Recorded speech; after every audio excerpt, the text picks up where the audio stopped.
I hope कि आप सब ठीक होंगे। Welcome to autism reality Aditi and Devika.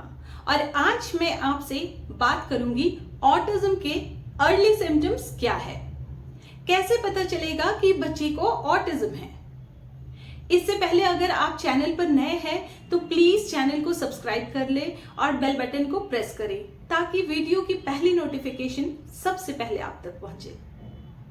तो आइए अब बात करते हैं कि ऑटिज्म के शुरुआती लक्षण क्या होते हैं। फ्रेंड्स, ऑटिज्म के अर्ली सिम्टम्स में जो सबसे कॉमन सिम्टम्स होते हैं वो है, सबसे पहले बच्चा आई कांटेक्ट नहीं बनाता। बच्चा आई कांटेक्ट इसलिए नहीं बनाता क्योंकि उसे आई कांटेक्ट की सोशल इंपॉर्टेंस की समझ ही नहीं होती। वो ये नहीं जानते कि उन्हें क्यों और कब तक दूसरे व्यक्ति की आंखों में देखना है, क्योंकि एक ही समय में बोली जाने वाली लैंग्वेज पर और दूसरे व्यक्ति की आंखों पर ध्यान देना उनके लिए डिफिकल्ट हो सकता है। थर्ड सिम्टम्स ये है कि बच्चा 3-4 साल का होने के बाद भी नहीं बोलता, यानी कि बोली जाने वाली भाषा में देरी होती है। फ्रेंड्स, बोलने के लिए सबसे पहले बच्चे का आई कांटेक्ट सही होना चाहिए, क्योंकि बच्चा जब आपको देखेगा तभी तो बोलेगा, क्योंकि हम किसी पर्सन को तब तक देखते हैं जब हम उससे बात कर रहे होते हैं। इसलिए आई कांटेक्ट जो है वो कम्युनिकेशन का एक माध्यम है।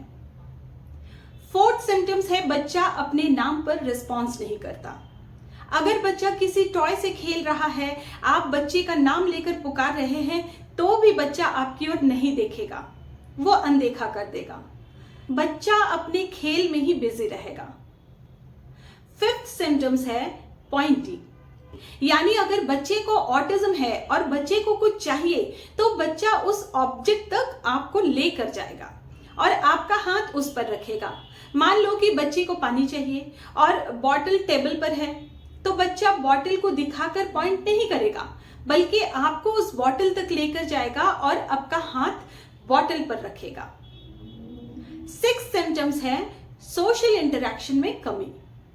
इसमें बच्चा दूसरे बच्चे से घुलने मिलने से बचता है, अकेले रहना पसंद करता है। बच्चा किसी भी खेलकूद में भाग नहीं लेना चाहता और ना ही उसमें इंटरेस्ट दिखाता है। अगर बच्चा किसी टॉय से खेल रहा है तो वो अकेले ही खेलता रहता है, लेकिन दूसरे बच्चे के साथ खेलने में कठिनाई होती है, क्योंकि वो समझ ही नहीं पाता कि दूसरे के साथ खेलना कैसे है, यानी कि बच्चा सोशल प्ले में भी इन्वॉल्व नहीं होना चाहता है। 7 सिम्टम्स है, बच्चे में रिपीटेटिव बिहेवियर होते हैं, जैसे खिलौने को एक ही लाइन में लगाना या एक ही पैटर्न में खेलते रहना। अगर हम उसे चेंज कर देते हैं तो बच्चा परेशान हो जाता है, या फिर बच्चा शब्दों को बार बार दोहराता रहता है एक ही शब्द को, या हैंड फ्लैपिंग करता है। बात बात पर बच्चा गोल गोल घूमने लगता है। और 8 सिम्टम्स होते हैं, कुछ बच्चे हेड बैंगिंग करते हैं, कोई बच्चे हैंड फ्लैपिंग करते हैं, कुछ बच्चे गुस्सा होने पर या ज्यादा खुश होने पर टीथ ग्राइंडिंग करता है, कुछ बच्चे बिना किसी वजह के पूरे दिन जंपिंग करता रहता है, और बच्चा पूरा दिन उछल कूद करने के बावजूद भी नहीं थकता और रात को भी काफी देर से सोता है। ऐसे में बच्चों की स्लीपिंग पैटर्न भी बहुत खराब होती है। ये बच्चे अपनी फीलिंग्स और इमोशंस को भी एक्सप्रेस नहीं कर पाते।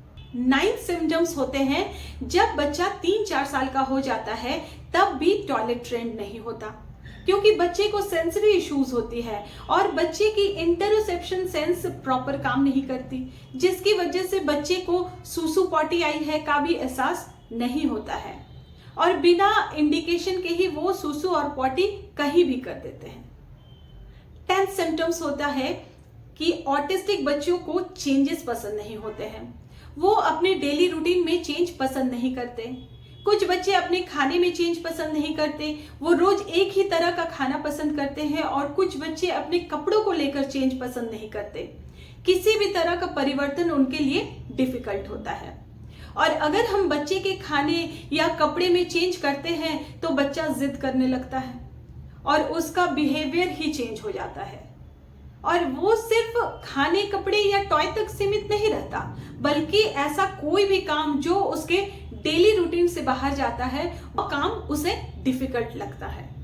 तो फ्रेंड्स, अगर आपका बच्चा भी आई कांटेक्ट नहीं बनाता है, अपने नाम पर रिस्पॉन्स नहीं देता है, दूसरे बच्चों से खेलना नहीं चाहता, अकेले रहना पसंद करता है, या किसी एक टॉय के साथ घंटों खेलता है, या एक ही पैटर्न में खेलता है, रिपीटेटिव बिहेवियर है, एक शब्द को बार बार दोहराता है, या फिर 3-4 साल का होने के बाद भी बच्चा बोलता नहीं है, या बच्चा अपने हाथों को बिना वजह के हिलाते रहता है, अपना सर पटकता है यानी हेड बैंगिंग करता है, अपने प्राइवेट पार्ट को रब करता है, इमोशंस और फीलिंग्स को नहीं समझता, टॉयलेट ट्रेंड नहीं है, तो ये ऑटिज्म के लक्षण हैं।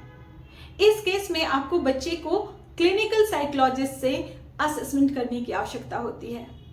तो फ्रेंड्स, आशा है आपको ये वीडियो पसंद आई। अगर आपको मेरी वीडियो से थोड़ी सी भी हेल्प मिलती है तो प्लीज एक लाइक और शेयर करें ताकि दूसरे बच्चों को भी हेल्प मिले। मिलती हूँ अगले वीडियो में, तब तक के लिए बाय बाय।